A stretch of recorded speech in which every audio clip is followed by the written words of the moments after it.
This tutorial will explain how you can download several free avatars from Astro Bot.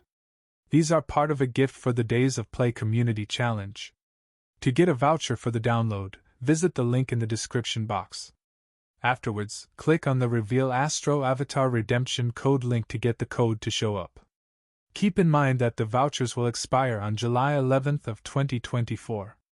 The code will be different depending on the region you set your console to.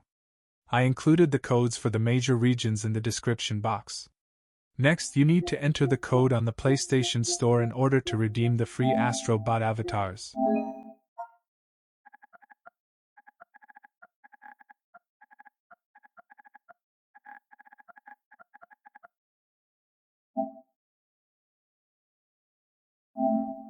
After redeeming the code, you can find the new avatars by going to your profile from the main system menu.